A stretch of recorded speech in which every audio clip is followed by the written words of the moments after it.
ipapatapon sa ibang bansa nang hindi umaharap sa tamang proseso ng batas. Yung mga kababayan po natin abroad, convicted, may mga kaso, hinahanapan ng paraan ng Philippine government para mapauwi. Kaya hindi po namin maintindihan at alam po, hindi po maintindihan kung bakit si PRRD na wala namang kaso dito sa Pilipinas ay ipapatapon sa ibang bansa na hindi man lamang naharap sa korte ng Pilipinas. Ano po, no? Nabitray na po tayo ng Executive Department. Nabitray na po tayo ng Legislative Department. Ang inaasahan na lang po natin ngayon ay Supreme Court. Para po, masayayos ang bansa natin, inaasahan natin na gagawin ng Supreme Court ang trabaho niya. 10 months is so long, and one day is forever for an 80-year-old man. Gusto na po natin umuwi si PRRD at ang unang hakbang po para mapauwi si PRRD ay maresolusyonan ang legal na estado ng pagkidnap kay PRRD. Para malaman na po natin, ano na po ba ang magiging susunod na hakbang dito? I-justify ba ng Supreme Court ang pagkidnap kay PRRD? Maliligilan ba ang Supreme Court sa mga constitutional rights ng kapwa natin Pilipino? This is not just PRRD. This is actually about Filipino protecting another Filipino. At tayo po, napiprotektahan ni PRRD nung panahon na siya ang presidente ng Pilipinas, nung panahon na siya ay mayor ng Davao City. Napakaliit na bagay lang po nitong gagawin natin, itong ating movement. Kasi alam ko po, simula po nung March 11, alam po namin lahat, marami sa inyo, nalulungkot pa rin, naiiyak pa rin dito sa injustice na nangyayari dito.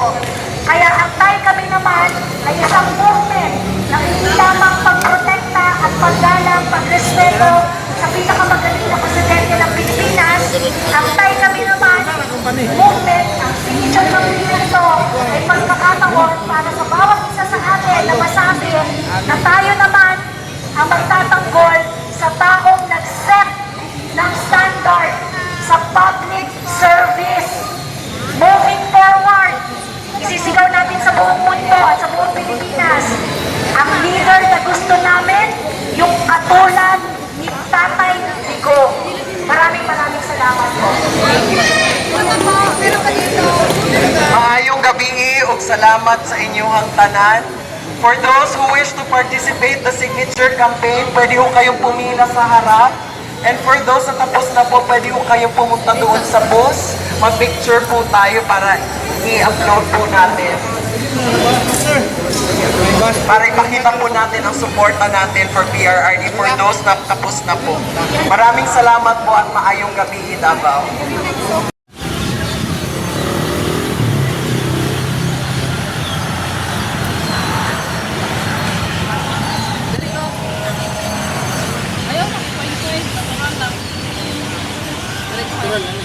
Natural na na.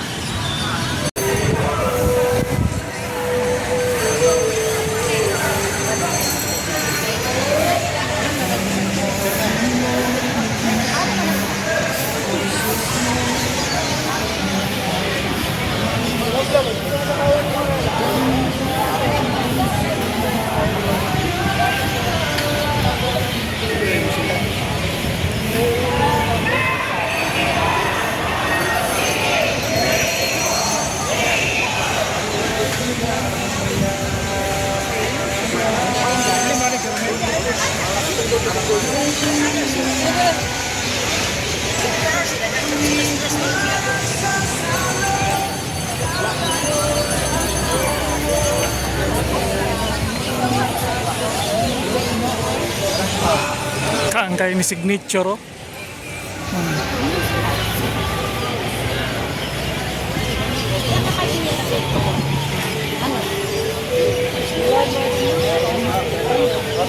Sige, dira ka lang. Sige. Sige na. 1, 2, 3.